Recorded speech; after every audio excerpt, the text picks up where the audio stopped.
Bienvenue à toutes et à tous pour un nouvel épisode de Parlons de votre mental. Ce matin, je vais à la rencontre de Elodie Emo, présidente de l'association Les Cercles de Parents, et je suis ravi de l'accueillir sur le podcast Parlons de votre mental. Salut Elodie. Salut, merci beaucoup de me recevoir dans ton podcast, je suis ravie. Bah moi aussi. Écoute, je suis ravi de t'accueillir. Je suis ravi de d'orienter un petit peu les questions du mental en lien un petit peu avec ton activité. Donc il y a toi, ton parcours, tout ça, mais il y a aussi l'activité que tu mènes, notamment dans l'accompagnement des parents, où je pense que du coup la dimension mentale et santé mentale euh, vécue par ces difficultés de parents peuvent être hyper intéressantes à faire un petit peu remonter, à écouter, en tout cas à partager avec les auditeurs et les auditrices du podcast. Tout à fait. C'est vrai qu'il y a vraiment deux angles différents qu'on va redétailler, je pense, avec les questions que tu vas me poser. Alors, est-ce que tout d'abord, tu pourrais te présenter, Elodie? Alors oui, donc j'ai 41 ans, je suis maman de deux enfants de 6 et 5 ans. Je le précise que ça a son intérêt dans évidemment mon parcours professionnel. Donc je suis infirmière puéricultrice de formation. Donc j'ai fait 3 ans d'école d'infirmière et une année de spécialisation vraiment avec les enfants de la naissance aux 18 ans. J'ai travaillé à l'hôpital en maternité et en néonatologie, là où on accueille les enfants prématurés. Et puis de Normandie, je suis partie en région parisienne où j'ai travaillé 8 ans en protection maternelle et infantile. Donc, où je soutenais déjà quand même les jeunes parents et leurs bébés, où je les accompagnais, où je les conseillais. Et puis, je m'occupais aussi de ce qu'on appelle les assistantes maternelles. Et je m'occupais de délivrer avec le département les agréments et de vérifier si tout était conforme pour l'accueil d'enfants. Et là-bas, donc, j'ai fait des diplômes universitaires encore pour me spécialiser, donc en psychopathologie du bébé, en psychisme et périnatalité. Et puis, hop, je suis descendue encore un peu au sud et je suis arrivée à Dijon, où je suis devenue chargée de formation. Donc là maintenant, depuis maintenant 6 ou 7 ans, je forme les professionnels à temps partiel, mais je forme les professionnels de la petite enfance pour leur transmettre justement les bonnes connaissances et les bons éléments pour prendre soin des enfants. Et en parallèle, donc il y a 3 ans maintenant, j'ai répondu à un appel à projet de l'Agence régionale de santé pour fonder les cercles de parents parce qu'il y avait vraiment un véritable trou dans l'offre de soins. En fait, quand on vient d'avoir un enfant, on est très suivi pendant la grossesse par la sage-femme. Et puis après, c'est plus, ça devient plus compliqué. Il y a le pédiatre qui fait les suivis vaccinaux, les suivis médicaux, mais qui n'a pas toujours le temps d'aller balayer tous les questionnements qu'on peut avoir, un peu paramédicaux, un peu psychosociaux. Et donc, j'ai fondé les cercles de parents pour ça, et je l'ai déployé, en fait, dans 17 départements aujourd'hui en France, parce que je suis aussi cofondatrice du collectif, je suis infirmière puéricultrice, et donc cette profession, c'est une profession à 98% féminine, un peu mal connue du grand public, et où on fait beaucoup d'actions de communication pour expliquer à quoi à quoi sert cette profession et en quoi ça peut améliorer justement le bien-être psychique et mental des parents, mais aussi des enfants. Tout un engagement dans le domaine de la parentalité avec, avec beaucoup d'actions et c'est chouette. C'est un espace bienveillant, je trouve, où Mmh. les jeunes et les parents peuvent échanger, trouver des réponses à leurs questions. Donc ça, c'est chouette. Tout à fait. Et ce que j'ai oublié de préciser dans mon engagement un peu associatif, c'est que il y a plein de choses un peu qui viennent se corréler à tout ça parce que tout est lié. Je suis aussi secrétaire générale donc de l'association AVI, Action contre les violences infantiles, parce que soutenir les parents, c'est aussi protéger les enfants. Ça va vraiment de pair. Le but de cette association, c'est d'informer les professionnels par rapport à la maltraitance du bébé secoué, puisque c'est la plus mortelle, mais aussi au tout type de maltraitance infantile, de former les professionnels, de sensibiliser les parents, de créer un observatoire aussi pour avoir des chiffres précis, de mener des colloques et des actions de sensibilisation. Et donc c'est vrai que AVI, Action contre les violences infantiles, est très lié au cercle de parents et au collectif. C'est des actions où on a vraiment des valeurs communes, changer un peu la société dans laquelle on vit, pour justement, comme tu le disais si bien, avoir des actions bienveillantes qui permettent aussi d'avoir les bons outils, les bonnes clés, sortir des clichés, des idées reçues, soit en tant que parent, soit en tant que pro de santé, on peut avoir, et du coup faire un peu bouger tout ça dans le bon sens, parce qu'on sait que, voilà, la petite enfance c'est quand même une période clé. C'est une fenêtre d'ouverture très très importante. Et après, quand on regarde des problèmes secondaires, tu vois, de harcèlement scolaire, enfin, si on remonte, on se dit, est-ce qu'il y a eu de la bienveillance tout petit? Est-ce qu'il y a eu de l'accompagnement? Est-ce qu'il y a eu tout ça qui a permis aux enfants aussi de se construire de la meilleure des manières? Ouais, Donc c'est c'est important. D'autant que moi, dans mes études aussi d'entraîneur, comme on est quand même, amené aussi à pouvoir éventuellement, s'occuper de tout petits, pour les former, dans le sport. On a aussi un peu ce bagage où on comment dire? On nous apprend aussi la pédagogie, évolutive, Mmh. de manière à, vraiment valoriser la réussite, les différentes maturités des enfants aussi, parce que tous les enfants, même s'ils ont «le même âge» entre guillemets sur la carte d'identité, ils ont pas forcément la même maturité, déjà, intellectuelle, motrice. Donc du coup, c'est important, même dans le sport, hein, je parle à des éducateurs sportifs, d'être, aussi, très bienveillant dans l'approche qu'on peut avoir et puis d'adapter finalement sa pédagogie. D'avoir une pédagogie, différenciée et unique pour chaque enfant, même si c'est pas facile de le mettre en place, on le sait bien, puisqu'on a quand même beaucoup d'enfants. Mais, il faut essayer de le faire parce que chacun va progresser à sa vitesse, en fonction de ses compétences de départ. Et ça, c'est important parce que du coup, moi, je me suis rendu compte qu'en faisant ça, alors à la fois aussi bien chez les garçons que chez les filles, parce que dans le sport, bah, les garçons et les filles n'apprennent pas de la même manière aussi. Les garçons sont souvent, déjà dans la confrontation, ils aiment bien se mesurer les uns aux autres, alors que les petites filles, elles préfèrent être dans la coopération et elles préfèrent, s'amuser avec des copines. Ça aussi, bah, du coup, bah, je me suis beaucoup intéressé à ces sujets-là en lien avec l'enfance. Et pour revenir à la fameuse tranche 0-6 ans, bah, c'est hyper important dans cette tranche d'âge-là, et puis on le répète souvent, les psychologues le disent, les études le disent aussi, que c'est dans cette période-là où on construit énormément de choses d'un point de vue, neurologique, Mmh. heu et qui vont construire, bah, du coup on va dire, des enfants bien équilibrés psychiquement, bien dans leur basket, qui auront pas peur, de plein de choses, et cetera, donc ouais. Mmh. Ouais, je suis tout à fait d'accord avec toi. C'est vrai que c'est des périodes où on acquiert la confiance en soi et on a besoin d'être beaucoup valorisé. Et comme tu le dis, chaque enfant est différent. On a tous des compétences différentes et c'est vrai que d'avoir ce regard que tu portes là sur l'enfant, c'est pas des clones. Et on peut pas agir de la même manière avec un tel ou un tel. Et je reviens sur ce que tu dis qui est hyper intéressant sur la coopération qu'on retrouve plus chez les filles et la compétition qu'on retrouve peut-être un peu plus chez les garçons. Moi, j'ai une fille et un garçon et c'est vrai que je l'observe aussi. Et je me dis, ça peut aussi être important, même si, voilà, la compète, ça peut, surtout dans les milieux sportifs, sûrement aider, voilà. Mais je me dis, la coopération, c'est aussi une valeur hyper noble pour la société, tu vois. Et c'est pas parce je pense que la compète, elle doit être aussi avec soi-même. Et peut-être on est trop sociétalement dans la compète avec les autres. Moi, je pense que la première des valeurs à offrir, c'est essaie d'être la meilleure version de toi-même. Voilà. Et parce que, mais c'est un point de vue hors sport je trouve que la compète des fois c'est un peu toxique si tu veux. Euh, Pas avec soi-même, mais toujours se comparer aux autres. Parce qu'en fait, on est tous différents et on le voit après dans les sociétés même adultes. Moi, je me dis, dans les nouveaux modèles qui peuvent se mettre en place aussi dans le sport et pas dans le sport, c'est cette notion de coopération sans pour autant ne pas vouloir progresser. Je pense qu'on peut être dans une coopération tout en voulant progresser, que ce soit dans le sport, que ce soit dans les études, que ce soit dans la vie sociale ou sociétale. Et c'est vrai que cette manière de voir un peu plus à l'horizontale vraiment à la verticale, ça peut être bénéfique pour tous, vraiment. Je pense qu'après la compétition, il faut la traduire d'une manière un peu différente. C'est-à-dire que, c'est un petit peu si tu vas à l'école, bah, forcément à un moment donné, tu as une évaluation. Donc c'est un peu la même chose. À un moment donné, bah, la compétition, c'est une évaluation. Heu, c'est, être, en mesure à un instant T de montrer tous les apprentissages que tu as pu, mettre en œuvre, tout le travail que tu as pu faire, avant, et tu vas faire ce que tu peux, on va dire. En fait, Mmh. je pense qu'il faut plutôt éduquer Ouais, voir de cette manière-là. Et puis se à la dire, compétition d'une ouais, manière, positive, en disant, mmh, le résultat reste le résultat, ça mais n'est par pas toi. ouais, Voilà. mais ce qui est intéressant, c'est que, tu donnes le maximum de toi avec, tout le travail que tu as pu faire, et à la fin, ça permettra d'avoir Une un bilan, évaluation, ouais. une Ouais, évaluation voilà, et ça permettra, bah, du coup, j'en sais rien moi, si on est dans le sport, de bah, de dire progresser sur tel axe.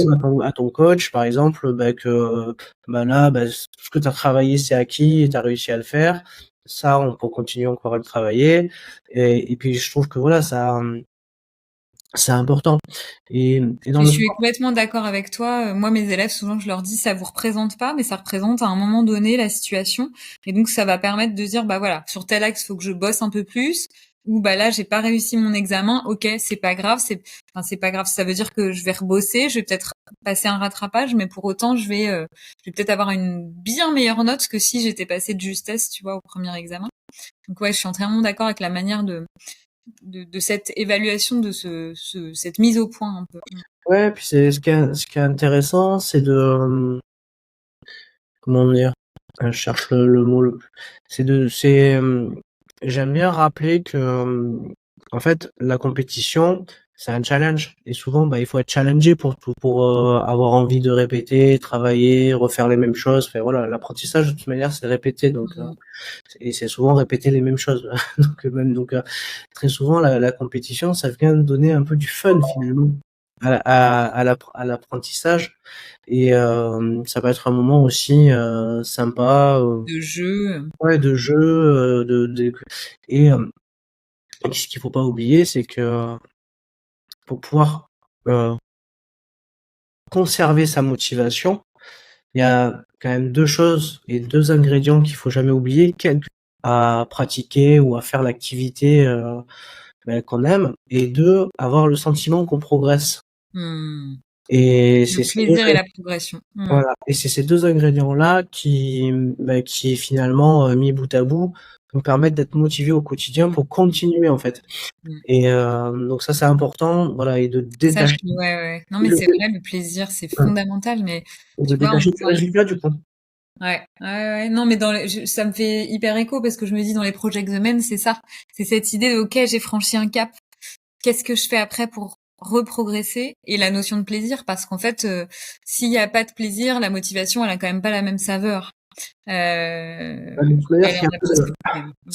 s'il y a pas de plaisir et qu'à un moment donné, on stagne, par exemple, bah, forcément, il y a des motivations et très souvent, c'est des causes d'arrêt des jeunes dans une activité. Mmh. Parce qu'eux, ils y trouvent pas de plaisir, parce qu'ils voient pas les progrès qu'ils font. Voilà, enfin, on le voit en tout cas, je pense que les auditeurs, parents, auditrices, parents Mmh. qui nous écouteront se rendront vite compte de ça, puisque finalement les enfants, quand on les a mis dans des disciplines sportives, on voit bien quand ils accrochent pas, et c'est souvent lié aussi à la personne Mmh. qui les intéresse, Mmh, mmh, mmh, qui transmet sa passion, donc mmh, mmh. forcément, bah, Ouais, le rôle modèle, hein. Mmh. ouais, donc c'est Mmh. important. Oh voilà, bon, Elodie, tu sais que le podcast, même si on a déjà bien entamé le podcast, j'aime bien commencer par un petit portrait chinois, donc j'avais établi 5 petites questions que je voulais te poser pour bah, du coup nous parler de toi à travers un portrait chinois. Super. Alors la première question que je souhaitais te poser, c'est donc Elodie, si tu étais un livre, quel livre serais-tu et pourquoi? Je serais L'étranger d'Albert Camus. Pour plusieurs raisons, parce que c'est un livre court et que je suis très synthétique. Et j'aime cette notion de nouveauté, d'étrangeté dans un paysage qui est peut-être déjà connu et d'aller changer un petit peu. Tu vois, les normes, les codes, d'aller réinventer les choses et de se dire que bah, on pensait que c'était impossible tant qu'on l'avait pas fait. J'aime cette idée que tout n'est pas figé, préétabli. Et donc ce livre-là, je l'ai beaucoup aimé pour ça. Je l'ai beaucoup aimé aussi parce qu'il est très descriptif et il fait appel beaucoup aux 5 sens. J'ai beaucoup aimé ce livre pour ces raisons-là. Et puis il y a un côté énigmatique aussi. Voilà. Donc je serais ce livre-là. Ouais. Et puis les 5 sens, bah, il faut pas oublier de les utiliser, hein. C'est souvent ce qui nous permet de nous sortir de la panade. Exactement. Bah oui, c'est le bébé. Si je reprends un peu mon champ de compétences, le petit bébé, il naît avec 4 des 5 sens totalement développés, à part la vue. Et donc, on est avant tout des êtres de relation. Et quand tu entres dans une pièce, c'est pas ta raison, ton langage ou tes capacités cognitives qui vont t'aider à faire face à la situation. C'est avant tout tes sens. Et donc, oui, c'est évidemment primordial. Et c'est un outil de communication génial, les 5 sens, hein. Ça nous donne beaucoup, beaucoup d'informations. Généralement, on en développe toujours Un plus que les autres. un plus que les autres et on navigue entre deux souvent. Mmh. Il faut savoir, c'est important de connaître lequel des cinq sens on est le plus sensible. Il y a un bouquin qui permet justement d'identifier un peu son profil. Oui, il y a ça, et puis c'est important aussi pour mieux communiquer avec les autres, parce qu'à partir du moment où on est en capacité d'identifier les canaux des autres, ça nous permet aussi de nous adapter à leur communication pour mieux Tout à communiquer fait. avec eux aussi. Ouais, tout à fait. Donc voilà, donc c'est intéressant de le savoir en tout cas. Si tu devais être un lieu, quel lieu serais-tu et pourquoi? Je serais une prairie avec un grand chêne au milieu, parce que ce paysage-là, ça me fait penser à une sorte de plénitude et de sérénité, et en même temps, le chêne, ça représente la force, l'ancrage, je pense nécessaire dans la vie. Je pense que c'est important d'être vraiment aligné avec ses propres valeurs, avec son chemin de vie. Et donc, ce paysage-là, c'est le paysage qui me semble le plus apaisant pour moi, qui me semble aussi me représenter. Avec ce tronc et ces racines qui viennent se nourrir dans la terre. Je pense que c'est important d'avoir les pieds sur terre, mais c'est aussi important de regarder au loin, de regarder les autres, de regarder le paysage et de pas être trop auto-centré. Donc tu vois ce paysage d'une grande prairie avec ce chêne au milieu, voilà, ce serait le paysage que je choisirais. Je réponds comme ça, hein. Là, c'est du coup, c'est pas cognitif. Tu devais choisir un animal. Quel animal serais-tu? Un animal, je serais un ours. Je serais un ours polaire même. Je serais un ours parce que je pense que c'est mon animal totem. J'ai jamais fait de chamanisme, mais je l'identifie comme ça. L'ours, il représente aussi bien la protection, le côté enveloppant qui pourrait me représenter, parce que j'ai un côté où j'aime protéger les autres, où j'aime prendre soin des autres. Et il a un côté aussi qui représente la justice, tu vois, qui est une des valeurs fondamentales pour moi. La loyauté, la justice, l'intégrité. Et pour moi, cet animal-là, il représente aussi tout ça, et il représente aussi quelque chose qui peut être dangereux si on vient trop l'embêter, si on vient toucher à ses petits, ou si il y a quelque chose qui paraît injuste. Donc cet ours, ce serait cet animal-là. Si tu devais être un plat, Si je devais être un plat, je serais une tarte aux fraises. Je peux dire un gâteau ou faut dire un plat salé? Non, je serais une tarte aux fraises parce que j'adore le sucré, parce que les fruits pour moi c'est la joie de vivre, c'est le printemps, c'est l'été, c'est croquant, c'est voilà donc et puis euh, et puis ouais, c'est un côté joyeux pour moi donc plutôt les plats sucrés. Donc ouais, je dirais une tarte aux fraises.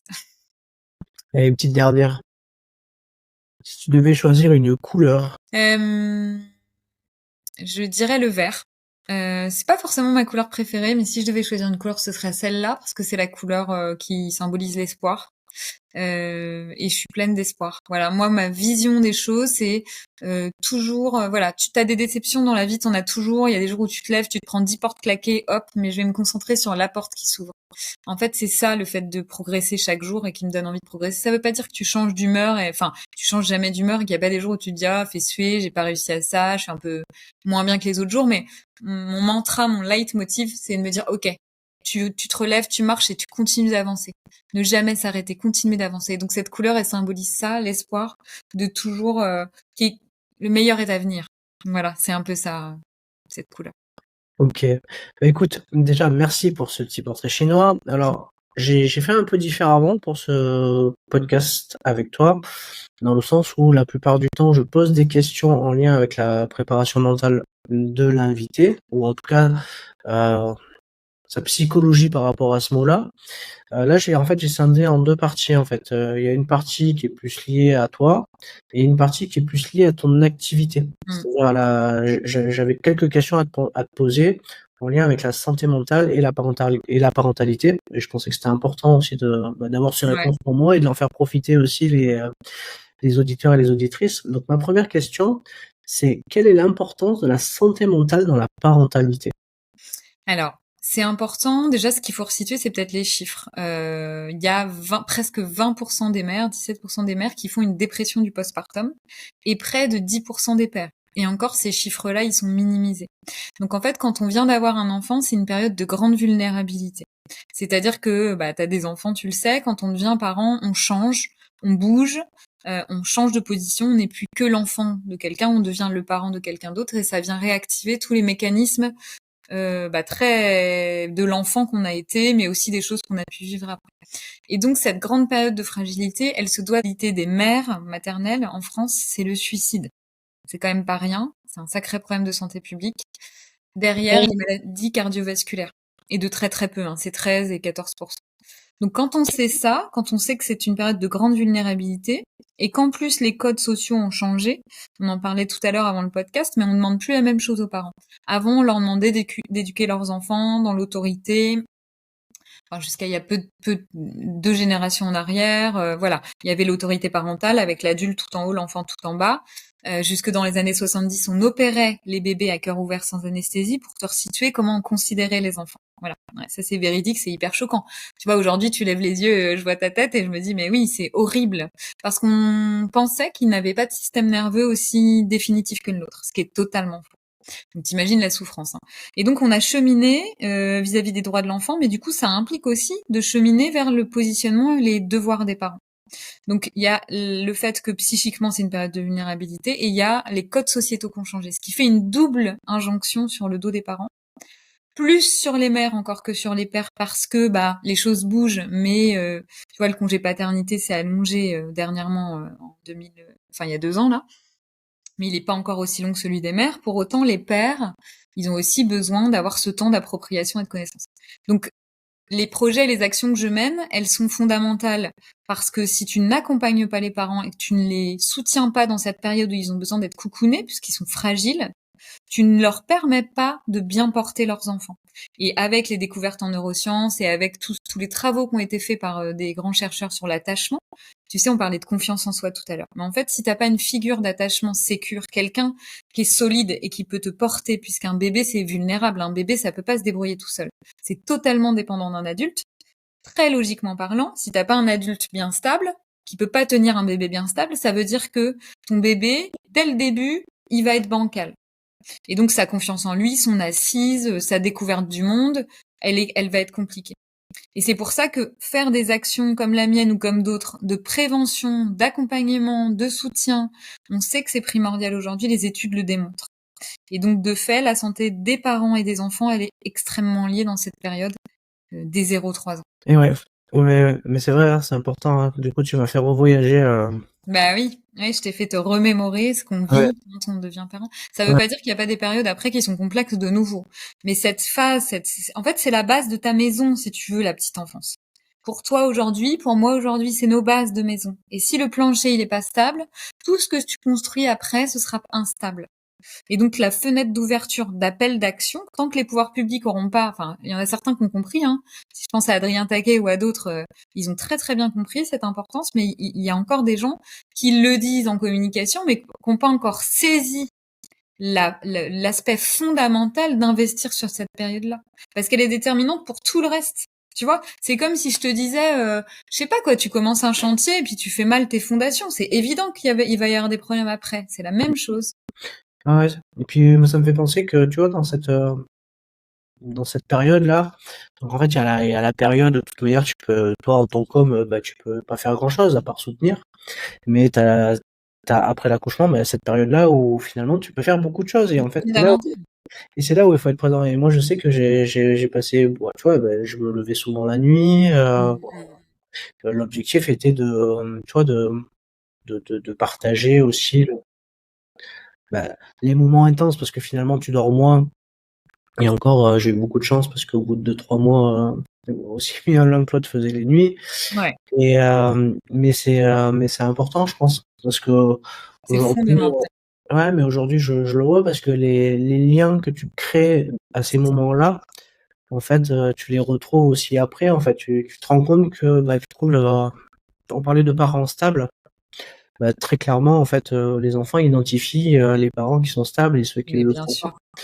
pas. Mais tu sais que ce que tu dis, c'est scientifiquement prouvé. C'est-à-dire que quand un homme, Ouais, pour l'attachement. ouais, c'est la prise en soin, c'est les soins. De toute façon, plus tu prends en soin quelqu'un, plus tu t'y attaches. Et donc, plus le papa va prendre en soin l'enfant, plus il va vouloir le protéger, moins il sera à même d'être violent, très clairement. Et plus les liens que tu as créés, très très petits, en effet, vont se retrouver après. Par exemple, un enfant, sa première figure d'attachement, c'est celui qui se lève le plus la nuit pour lui. Tu vois? Donc évidemment, et plus les pères prendront soin de leur enfant tout petit, plus ce sera aussi facile pour eux après, puisque les liens que tu crées avec quelqu'un, mais tu vois, tu pourrais pour que ce soit facilement compréhensible pour les auditeurs, tu peux le transposer si tu t'occupes, je sais pas, d'une personne âgée beaucoup, que tu prends beaucoup soin d'elle, tu crées des liens avec cette personne. En fait, on est des êtres sociaux et on s'attache aux autres quand on crée des liens, quand on fait des choses avec eux. C'est ça. Parce que sinon, on est dans l'indifférence. Quelqu'un que tu connais pas, que tu croises dans la rue, t'es beaucoup plus indifférent que quelqu'un avec qui t'as vécu quelque chose. Oui, de l'importance du faire avec. Exactement. Là, c'est sûr. Alors, j'ai une autre question pour toi. Comment les cercles de parents, donc l'association dont tu t'occupes, viennent en soutien des parents en matière de santé mentale? Et ben alors du coup, il y a plusieurs axes, mais alors il y a cet axe de prévention, c'est-à-dire qu'on va déjà le cadre, c'est qu'on peut faire ça dans des crèches, dans des hôpitaux, dans des maternités, on se déplace, tu vois, partout il y a besoin. Et le cadre, c'est des tout petits groupes intimistes où le secret professionnel évidemment est présent, parce que c'est des professionnels de santé qui animent ça. Et le cadre qui est défini dès le départ, c'est la bienveillance et le non-jugement. Donc déjà, tu vois, tu pars sur des bases où on est dans la co-construction parentale, puisqu'on part du principe que le parent est quand même expert de son enfant, et donc on va s'appuyer sur ses compétences à lui pour venir lui donner des conseils, le guider. On va pas les déverser en tant que sachant. Donc déjà, on les place dans un cadre coucounant, bienveillant, où il y a à manger, où il y a à boire. Et ça, c'est très important. Et après, on va s'appuyer sur leurs récits, ce qu'ils vont venir raconter. Donc, si souvent, très très souvent, il y a des choses qui sont lourdes à porter, où il y a ce besoin d'avoir un espace de parole sécurisant pour venir déverser des choses. Donc, enfin déverser, c'est peut-être pas le bon mot, mais en tout cas verbaliser des choses pour que ces paroles soient accueillies et avoir des guides, des ressources. Donc au niveau de la santé mentale, il y a cet aspect très important parce que tu as besoin de parler, tu as besoin d'échanger avec d'autres parents, mais aussi possiblement avec un professionnel de santé, sans forcément qu'il y ait de problèmes mentaux, tu vois, je veux dire, ou qu'il y ait une dépression qui soit identifiée. Cette période de vulnérabilité nécessite un espace de parole sécuritaire pour avoir des réponses à ces questions, parce que moi j'ai fait un master 2 l'année dernière en communication, et c'était où est-ce que les jeunes mères, puisque je me suis intéressée vraiment aux jeunes mères, vont rechercher de l'information en 2023. Elles vont sur les réseaux sociaux. Elles se sentent seules, surresponsabilisées et fatiguées. Et donc, pour avoir des confirmations de ce qu'elles pensent au niveau de leur rôle modèle parental, elles vont chercher de l'info jusqu'à temps d'obtenir confirmation. Et donc, c'est aussi ça au niveau de la santé mentale, c'est pouvoir avoir confirmation ou pas. Hein. Est-ce que ce que je fais, c'est bien? Et tu vois, ça va venir conforter le parent dans son assise. Parfois de dire, bah, c'est bien, mais on pourrait aussi faire ça, avec toute la bienveillance et la diplomatie qu'ont les animatrices, les infirmières puéricultrices des cercles de parents. Donc il y a tout cet aspect-là quand il n'y a pas de problème forcément identifié, mais qui se retrouve très généralement. Et puis quand tu vas avoir des problèmes identifiés, je prends la dépression du postpartum, puisque c'est celui-là qu'on va retrouver principalement dans ce type d'atelier, ou le burn-out parental. Là, on va avoir un rôle aussi d'écoute, mais très important d'orientation. On va avoir un rôle d'orientation possiblement vers des psychologues. On va avoir un rôle d'orientation possiblement vers des unités mère-bébé qui prennent en soin justement les mamans, les papas et les bébés pendant cette période. Et donc, il y a plusieurs actions qui vont s'enchaîner. Mais il y a toujours d'abord ce recueil de données primordial qu'est l'écoute. Si tu n'écoutes pas, tu peux pas savoir face à quelle situation tu es. Et donc, il y a tout ce rôle d'écoute. Il y a tout ce rôle de, je donne des ressources, je donne des outils dont le parent va se servir. Et il y a tout ce rôle où je sensibilise, j'informe et j'oriente vers un professionnel possiblement plus adapté, parce qu'il y a des fois où les cercles des parents vont suffire, et puis il y a d'autres fois où on est hors de notre champ de compétences et faut passer le relais et orienter. Ok. Alors, j'ai une autre question aussi qui m'était venue pendant l'interview, c'est quels sont les défis spécifiques que les jeunes parents rencontrent sur le plan mental? Alors, il y en a plusieurs, ils sont nombreux. Alors, les défis psychiques, c'est je suis face à quelque chose que j'ai idéalisé, que j'ai imaginé, et maintenant je suis face à du réel. Ça, c'est le premier gros défi. C'est-à-dire, il y a l'enfant, et ça, c'est en psychanalyse, c'est très bien décrit, l'enfant imaginaire, l'enfant qu'on pense. Et il est nécessaire de le penser avant qu'il arrive. Et puis, il y a ce gap. Forcément, il y a toujours un gap. Il y a toujours une différence entre... C'est comme quand t'imagines une situation, tu vas à un repas, t'imagines que ça va se passer, ça se passe jamais comme t'imagines. T'as beau faire face à toutes les éventualités, ça ne se passe jamais pareil. Et un enfant, c'est ça. Et en plus, c'est que il est, comme on l'a dit tout à l'heure, totalement dépendant. Et donc, cette dépendance totale va donner beaucoup de responsabilités aux parents. Et donc, t'as pas d'expérience encore. Donc, généralement, plus les femmes que les hommes, mais les parents lisent des livres, s'informent pour se préparer à ces défis-là.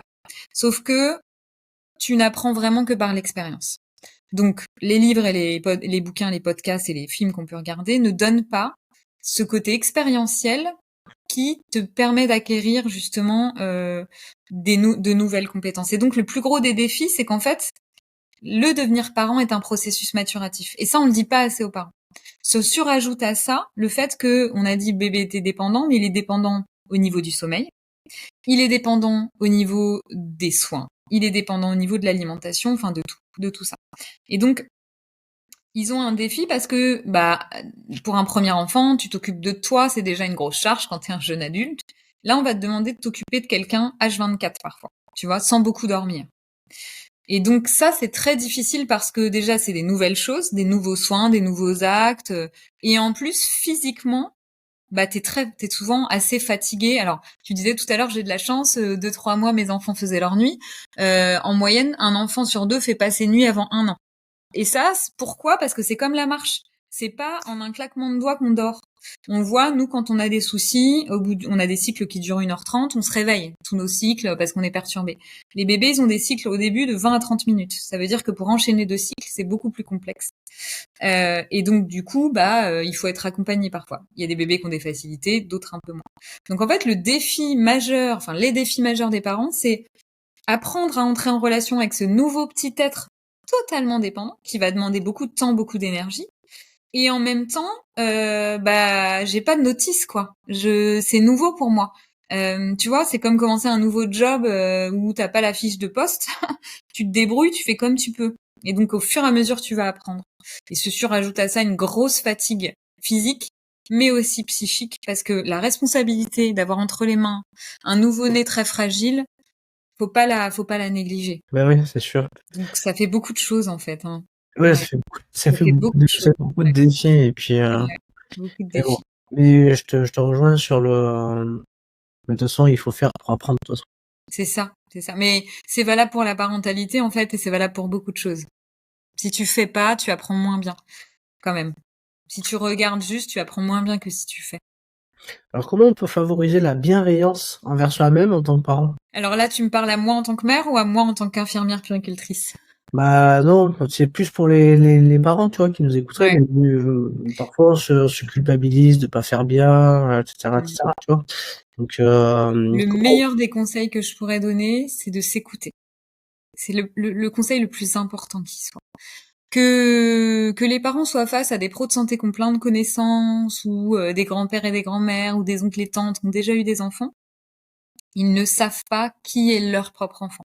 C'est-à-dire que on peut pas calquer, on peut pas projeter totalement parce que chaque enfant est différent, tu l'as très bien dit tout à l'heure, avec des compétences, des appétences différentes, des tempéraments. Dès la naissance, un bébé, il arrive pas comme un écran blanc de cinéma, il y a déjà des choses qui sont inscrites en lui. Et les parents, c'est vrai que un peu moins un peu moins aujourd'hui qu'hier, mais on devenait parents un peu de manière collective. Donc il y avait ce groupe autour qui portait, et qui est important. Il faut tout un village pour devenir parent. Pour autant, il y a des choses que le parent, de manière intime, de manière sensorielle, va savoir. Cette petite voix intérieure dont on parle souvent. Et donc, moi, je pense que pour être bienveillant avec soi-même en tant que parent, il faut s'écouter. Ça veut pas dire balayer tous les conseils qu'on peut nous donner, mais ça veut dire d'abord s'écouter soi-même. Par exemple, si on a l'impression que il y a un truc qui va pas, tu vois, au niveau santé, il y a un truc qui va pas. Ne pas hésiter, si on est face à un professionnel de santé qui ne nous écoute pas, qui prend pas en considération ça, soit de changer de pro de santé, soit d'aller un petit peu s'asseoir et de dire, écoutez, là, moi, j'ai repéré ça et je veux qu'on le prenne en compte. ou si on a des conseils qui nous paraissent inadaptés, je sais pas, hein, je prends des exemples, mais maintenant quand même il y a beaucoup de parents qui savent ça, mais on va dire une personne d'une autre génération qui va dire faut pas le prendre autant dans les bras, ça va l'habituer, ceci, cela. Et le parent, lui, il sent qu'en fait le fait de lever son bébé, ça lui fait du bien. Il faut qu'il s'écoute. Et il y a plein de choses comme ça, en fait, où on a déjà les compétences en nous. On n'a pas toutes les compétences, puisque ça s'acquiert. Mais il y a des choses qui nous guident. Et donc, faut pas les gommer. Voilà. Et la bienveillance envers soi-même, c'est d'abord s'écouter.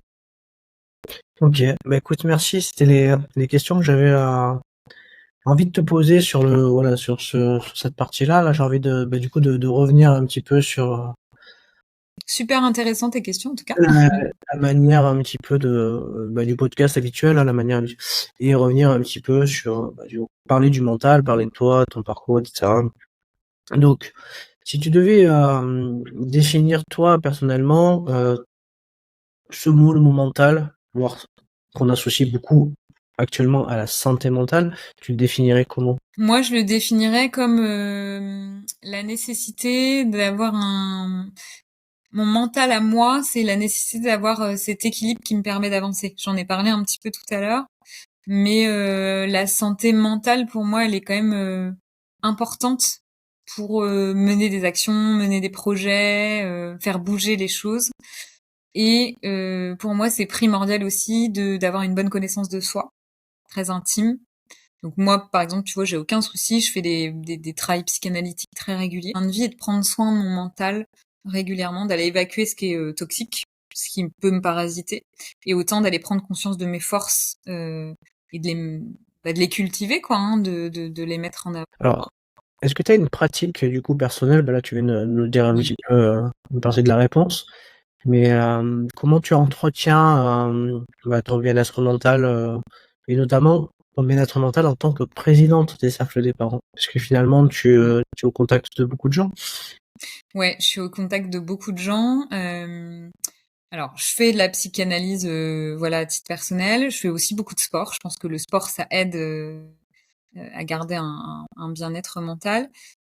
Le non-découragement, je pense que c'est quelque chose d'important. Comme je te disais tout à l'heure, là, dans cette aventure entrepreneuriale, en plus, moi, j'ai pas de business model. Donc, moi, ma motivation, ce qui me guide, c'est l'impact social. Donc, il n'y a pas de limite. Il n'y a pas de CA fixé à 1 million d'euros ou j'en sais rien. Moi, j'ai pas de limite. Et donc, ça, c'est génial.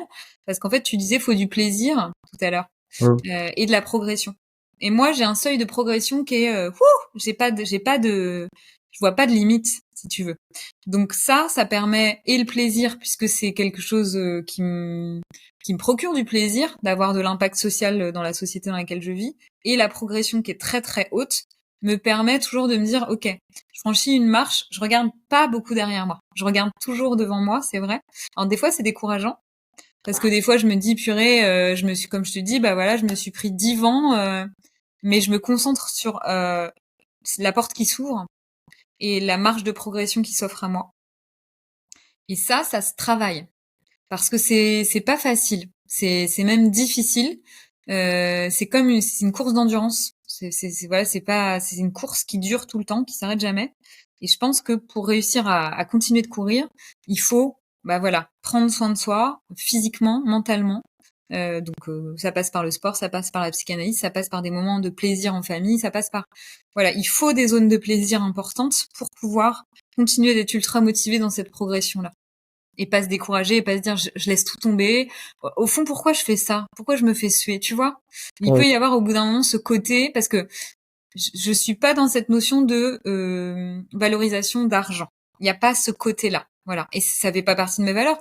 Je l'ai choisi, je l'ai pas choisi. En tout cas, j'ai pas pensé mes modèles d'action avec je gagne de l'argent, je gagne correctement ma vie, mais il n'y a pas cette idée de progression salariale, enfin voilà, de cet objectif de levée de fonds ou autre. Donc il faut qu'il y ait d'autres motivations, évidemment. Et donc quand je me décourage aussi, je me dis, ok, regarde derrière toi, retourne-toi un petit peu parce que c'est nécessaire quand même. Regarde ce que t'as fait, c'est cool. Maintenant, il y a plein de gens derrière toi parce que l'idée d'avoir une communauté impact comme ça, c'est que tu donnes tes outils, tu donnes ton savoir, tu donnes tout euh, pour partager. Mais les gens te rendent aussi beaucoup parce que du coup, tu vois, les 5 de parents, bah, c'était 3 départements. Je portais ça avec 2, 3 autres pairs Maintenant, c'est 20-30 puéricultrices, c'est devenu une sorte de marque bienveillante pour aider les parents. Et donc, ça, c'est valorisant et c'est une récompense en soi. Ouais, puis c'est important parce Et que c'est très important. c'est ce que je souhaite un petit peu à l'association que j'ai soutenue pendant le podcaston Femmes avant toutes, qui finalement a créé une antenne du côté de Concarneau dans le Finistère. Il y a une deuxième antenne qui va se créer. Et du coup, s'il y a d'autres antennes qui se créent, je trouve que c'est chouette parce que Mais finalement, ouais, c'est génial. Mais oui. ça Mais oui, permet à... mais tu vois, je pense que les modèles comme ça sont possibles. Enfin, on peut être dans un monde où on pense les choses comme ça. Ouais. Et Ouais. j'ai pas de, moi, ce qui me dérange aussi, j'aime pas la hiérarchie, j'aime pas le fait d'avoir du pouvoir sur les autres, ça m'intéresse pas du tout. Tu vois, ça me fait même suer. Et dans ce travail-là, même si je drive les choses, parce qu'il faut un driver, il faut quelqu'un qui booste, qui soit en début de locomotive, tous les éléments ont leur importance. S'il manque un wagon au milieu, ça a son importance. Il n'y a pas un wagon qui est plus important que les autres. Tu vois? Et c'est ça aussi de voir les choses dont je te parlais plus à l'horizontale qu'à la verticale. Ouais, je suis d'accord avec toi. Moi aussi, je suis un peu fait de la même manière, en fait. C'est le projet qui m'anime que Oui, c'est avoir ça, du c'est pouvoir ça sur les que. autres. Mm. Finalement, Et l'intérêt. ouais, c'est ça. Puis, de toute façon, dans un groupe, chacun a, Bah voilà, chacun a des compétences différentes. voilà, des compétences différentes et l'objectif, c'est au contraire, c'est de les faire nager ensemble. Émerger. Ouais, et puis moi j'adore déjà c'est utile parce que quand t'as quelqu'un, par exemple, moi je sais pas, sur certaines choses je suis pas ultra compétente.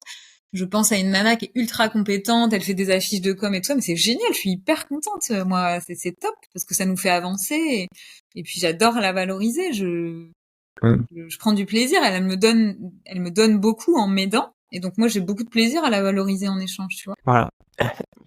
Alors, ouais, en tout cas, on est tous sur le même bateau et souvent, du coup, c'est important de...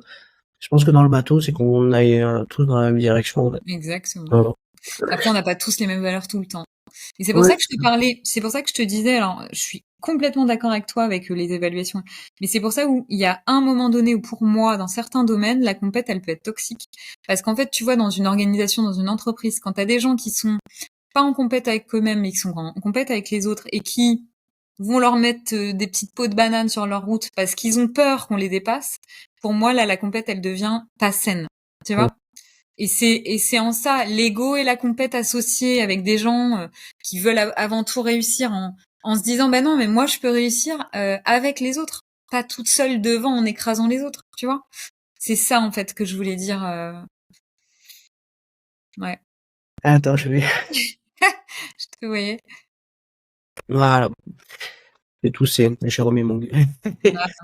Alors, j'aimerais qu'on aborde un peu la construction de la confiance en soi. Comment toi, tu as développé ta confiance en toi en tant que, quelque part, en créant cette association, tu es devenu un peu leader de cette association Mm. et, euh, et défense, comment on peut dire? Ouais, dans la défense de la parentalité. Donc, du coup, comment tu as réussi à faire émerger cette confiance en toi pour pouvoir porter tout ça? Alors, je pense que c'est important de le dire. J'ai créé, je pense, ce projet-là parce que au fond, j'avais un manque de confiance en moi. Je vais t'expliquer pourquoi. C'est que ma mère a été abandonnée quand elle était petite et du coup, elle a retrouvé sa propre mère quand elle était enceinte de moi. Et dans les années, je suis née en 83, dans les années 83, donc ma mère, elle était en dépression. Et dans les années 83, on laissait les mères repartir en dépression chez elles. Il y avait aucun soin, aucun mot mis dessus. Tu vois, il y avait pas ce qu'on fait aujourd'hui avec l'association Maman Blues. Donc moi, je suis le bébé d'une maman bancale. Forcément, moi-même bancale à la base, avec ce système d'attachement qui n'était sûrement pas totalement sécure.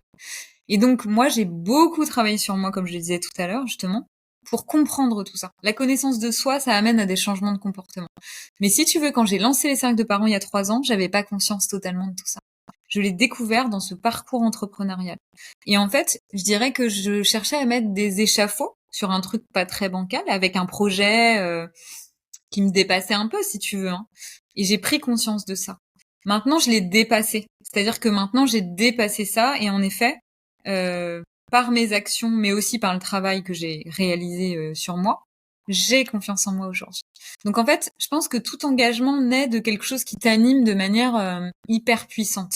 C'est-à-dire que tu t'engages pas dans une cause par hasard. Il y a toujours une raison. Sinon, t'as pas ce plaisir de progression et ce truc qui fait que ça t'anime au-delà de toi, quoi, qui te transcende un peu. Soit tu veux prouver quelque chose à quelqu'un, soit tu veux te prouver quelque chose à toi-même, soit tu cherches à réparer des choses. Enfin, voilà. Et donc moi, dans mon parcours, cette action-là, elle m'a permis d'avancer sur mon chemin de vie. J'en suis ravie aujourd'hui.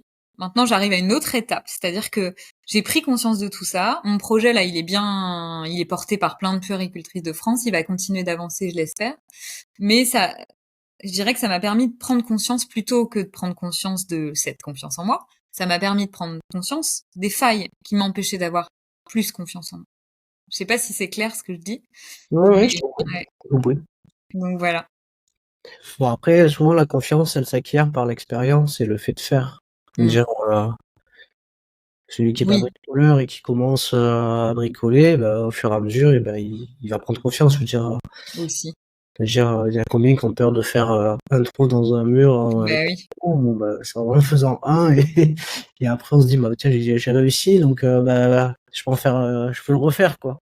Ouais, non, mais t'as carrément raison. Après, moi, j'ai pris confiance en moi au niveau de la com. J'ai fait beaucoup de podcasts. J'ai fait des émissions de télé. Donc, tu vois, bah, j'ai fait un master de com l'année dernière, mais c'était pas mon job, la communication. Pour Ouais. autant, je suis devenue très assise là-dedans parce que j'en ai tellement fait. Au début, bah, c'était pas terrible, un peu mieux. Et puis, j'ai acquis aussi de grandes compétences en communication et dans le fait de convaincre. Parce qu'il faut convaincre pour déployer un projet dans plein de départements. Ça, c'est vrai que t'as totalement raison.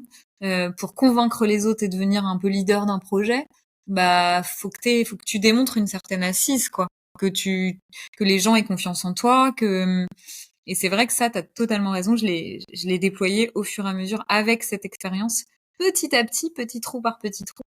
Et aujourd'hui, c'est une compétence, voilà, que je maîtrise. Alors j'avais posé une question sur le droit à l'erreur dans le podcast. Donc on parle d'erreur, il y en a qui parlent d'échec, il y en a qui parlent d'erreur. Comment t'encourages les parents à accepter leurs erreurs et à apprendre de... Alors, j'ai un podcast qui s'appelle Parents pas parfaits. Justement, c'est marrant que tu parles de ça, mais la perfection n'existe pas et je dirais même qu'elle est contre-productive. Si on a un modèle, et c'est souvent ce que j'explique aux parents, imaginez-vous si si un enfant est face à un adulte qui n'a jamais un mot plus haut que l'autre, qui est toujours lisse, qui fait toujours les choses parfaitement, ça lui renvoie comme message inconscient que lui-même doit être parfait. Il n'y a rien de pire pour un enfant. L'enfant, il a besoin de voir ses parents se tromper et possiblement reconnaître ses erreurs pour se dire que lui-même peut aussi se tromper à son tour. Et donc souvent, je leur explique ça aux parents et je leur dis, on est imparfait par nature, la perfection n'existe pas, on est des êtres d'émotion, on essaie de tendre vers, mais on peut pas, et ce serait pas sain, en fait, d'être parfait. C'est Winnicott qui parle de la mère suffisamment bonne, mother good enough. Et je pense que c'est important de leur rappeler ça. Et c'est vrai que c'est une émotion qui est ultra présente chez les mères et chez les pères. Cette notion parce que vu qu'ils ont conscience de l'importance de leur rôle dans le développement de leur enfant, si je me plante, merde, quelles répercussions ça va avoir sur le développement de mon enfant. En fait, c'est ça qu'ils se disent. Et donc, je sais pas, ils crient une fois ou il se passe un accident, tu vois. Et donc, il va y avoir cette culpabilité envahissante du mauvais parent que j'ai été. Et donc, moi, mon rôle, ça va être de leur expliquer ça, de leur expliquer. Des fois, de parler de moi aussi, même si je suis pro de santé, de leur dire, mais je me suis trompée, moi, plein de fois, j'ai fait ci, j'ai fait ça. Le rôle du groupe aussi dans les cercles de parents va avoir son intérêt parce que les autres parents entre eux va dire bah oui bah moi aussi ça m'est arrivé, moi aussi j'ai fait ça, et donc ça déculpabilise beaucoup. Mais c'est vraiment cette notion de on n'est pas parfait, on essaie de tendre vers, et c'est important de dire qu'on se sent coupable aussi, d'aller libérer, de pas garder tu vois pour soi toutes ces émotions qui peuvent être parfois difficiles à porter. Ok. Alors, le regard des autres, c'est pareil, c'est une thématique que j'avais bien abordée, c'est Mm. comment bon, finalement tu es un peu figure publique hein, par rapport à ce que tu portes. Mm. Et puis tu le portes même haut. Comment tu gères les opinions et les jugements des autres en tant que figure publique? Je le gère bien. Je le gère bien parce que je suis tellement convaincue de ce que je porte que j'ai pas trop de doutes, si tu veux. Alors après, si j'ai des remarques par rapport à la forme de vidéo ou de messages écrits, ou tu vois, par rapport à la forme, je me remets en question très facilement. J'en sais rien, hein, ça peut être des choses, des axes d'amélioration. Je trouve ça hyper important qu'on fasse des retours sur des zones d'amélioration. Par rapport au fond, je suis très féministe, je m'en cache pas, hein, c'est de notoriété publique. Voilà, j'ai des gens de ma famille qui rigolent en m'appelant par des personnalités politiques très féministes. Voilà. En fait, je m'en fous très clairement parce que mes intimes convictions, mes valeurs, les valeurs les plus importantes pour moi, je suis alignée avec elles. Tu vois? Donc j'ai pas de souci en fait avec l'image que je peux dégager, ce que je défends, parce que bah la com c'est un moyen de me rendre visible et c'est un moyen aussi de faire bouger les choses. T'as toujours des gens qui vont penser des choses. De toute façon, quoi que tu puisses faire, t'auras toujours des détracteurs entre guillemets ou des gens qui vont venir critiquer. Je les entends pas trop. Je t'avoue que j'ai pas de haters. Je suis pas assez connue pour avoir ça, donc je les ai pas à mes oreilles. Donc c'est beaucoup plus gérable que quelqu'un qui est vraiment très très connu et du coup qui va avoir des messages de haine sur les réseaux. Moi, j'ai pas de messages de haine. En plus, c'est des sujets où les messages de haine, c'est complexe. Après, les fois où j'ai pu avoir des messages un peu ambigus en disant, j'ai pu avoir des messages un peu de remise en question, je t'avoue que je me pose toujours la question de me dire, ok, je me remets en question et tout. Mais dans le fond, j'ai pas trop de doutes par rapport à tous les combats que je mène, quoi. Je suis bien dans mes baskets par rapport à ça. C'est vrai que la confiance en soi, la confiance en moi que j'ai acquise, elle est assez solide, hein. On parle beaucoup de psychologie positive dans les temps actuels. Comment toi tu cultives un état d'esprit positif dans ton travail et dans ta vie personnelle? J'essaie, je dis toujours ça à mes enfants, essaie de mettre un peu de joie dans le cœur des autres et tu verras, il va t'en revenir aussi sur toi. La manière dont je pense, c'est plus je donne, plus je vais recevoir en retour. C'est ça la manière dont je pense. Donc je peux donner 20 fois, ne recevoir qu'une fois, ça me dérange pas. Et la psychologie positive, c'est aussi ça, c'est que je n'attends pas forcément des autres qui me rendent ce que je leur donne. Par contre, j'ai remarqué très très souvent, quand je donne, je reçois d'une autre manière, mais je vais recevoir. Et c'est vrai que je me suis construite là-dessus, toute petite, en étant un bébé très souriant, parce que je te parlais de cette bancalité, voilà, nécessaire pour avoir l'affection dont un tout petit a besoin, cette joie de vivre. Et donc, c'est ça, moi, j'essaie en tout cas, alors, des fois, mon conjoint dirait que c'est pas vrai, parce qu'on a toujours des facettes, des fois un peu voilà. Mais en tout cas, j'essaie de cultiver cette joie de vivre, c'est le fait de donner quand je peux donner, parce que ça me nourrit. En fait, donner, ça me nourrit moi-même. C'est pas total, il y a pas de vrai altruisme, je pense, hein. L'altruisme, il est jamais totalement gratuit. Et donc voilà, je donne et en retour, je reçois. Et je pense que j'essaie de faire ça un maximum. Et j'essaie aussi, quand j'agis mal, puisque ça m'arrive évidemment, de m'excuser. Et ça, c'est constructif parce que je montre aux autres que, bah voilà, je me remets en question et que je suis capable de reconnaître quand j'agis mal, et je le fais beaucoup avec mes enfants. Euh, et du coup, en retour, eux le font aussi, évidemment. En fait, tout ce que tu donnes en rôle modèle, tu le reçois après toi, hein. C'est sûr. On va aborder une question sur la gestion des émotions. Comment tu abordes tes propres émotions et celles des parents que tu accompagnes? Ben moi, j'essaie, même si je suis professionnelle de santé, quand j'anime des groupes de père aidance, j'ouvre ma porte. C'est-à-dire que je pense que pour être un bon soignant, il faut montrer un petit peu de soi. Un petit peu de soi. Ça veut pas dire ouvrir totalement la porte, mais ça veut dire montrer un peu qui tu es. Et donc, au niveau de la gestion, quand je leur parle de la gestion de leurs émotions, quand je leur explique pourquoi est-ce que c'est difficile de gérer les émotions d'un enfant et que je leur explique que le cerveau d'un enfant, il n'est pas fait comme le nôtre, et qui sont dans des périodes hyper compliquées où, tu vois, ils ont des enfants de 2 ans qui vont se rouler par terre parce qu'ils ont une frustration, et que on sait bien que dans la réalité des choses, des fois, c'est très dur de faire face à ses propres émotions et d'être dans la communication bienveillante et positive. Je leur parle de moi. Et je leur dis, moi, combien parfois j'ai eu du mal à gérer mes propres émotions. Pourquoi c'est important de faire ça? Parce que si je me place en modèle distributeur de savoir avec oui, je sais que c'est pas facile, mais il faut faire de telle et telle manière, je vais les mettre en échec. Je vais les mettre en échec parce que eux, leur quotidien, c'est plus le même que le mien, et parce que on sait bien qu'entre la théorie et la pratique, il y a un gap énorme.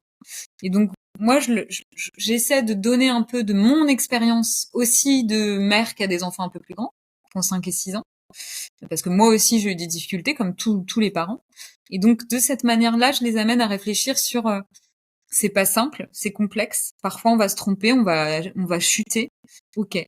Et donc, ça rejoint aussi la culpabilité dont tu parlais tout à l'heure, de pas réussir à toujours bien gérer ses émotions. Et moi, dans ces séances-là, par rapport à mes émotions, pour être totalement disponible, parce que c'est quelque chose où tu dois vraiment être à l'écoute des autres. Je me mets vraiment, je sais pas comment dire ça, mais vraiment je coupe un peu ma vie. J'oublie tout ce qui se passe dans ma vie en ce moment et je me mets dans cette bulle avec eux. Je rentre pendant 2 heures totalement dans cette bulle, dans cette immersion de bulle avec eux. Ok, j'ai une petite dernière, puis après on conclura cette interview. Elle est attrait à la motivation et à la détermination. Qu'est-ce qui te pousse à continuer ce travail au sein des cercles des parents malgré les défis? Je sais que c'est quand même quelque chose qui est lourd malgré tout à porter. Je veux dire, donc où tu sors cette détermination, cette motivation dans cet engagement? Je me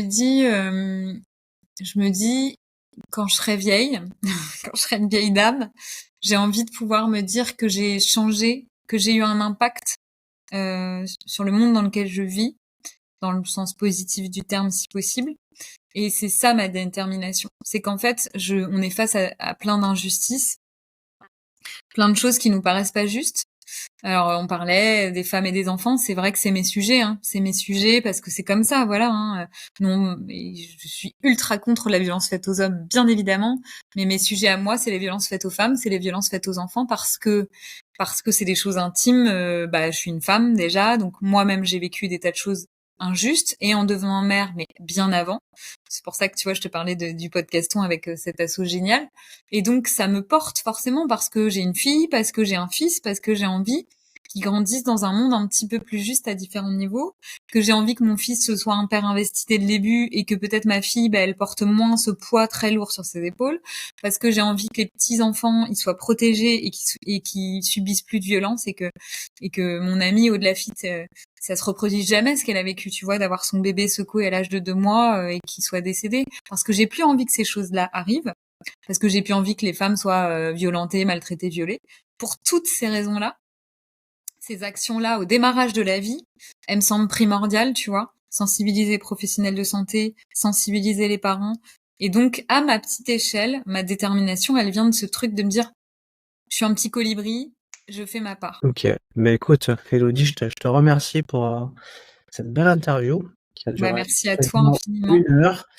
Je rappelle aux auditeurs et aux éditrices qui peuvent retrouver un maximum d'informations sur t'as un site internet où ils peuvent retrouver beaucoup de choses dessus. Et je vous rappelle aussi également si vous avez envie de soutenir le podcast, n'hésitez pas à aller mettre des étoiles, des commentaires sur Apple Podcast, Spotify, YouTube maintenant aussi.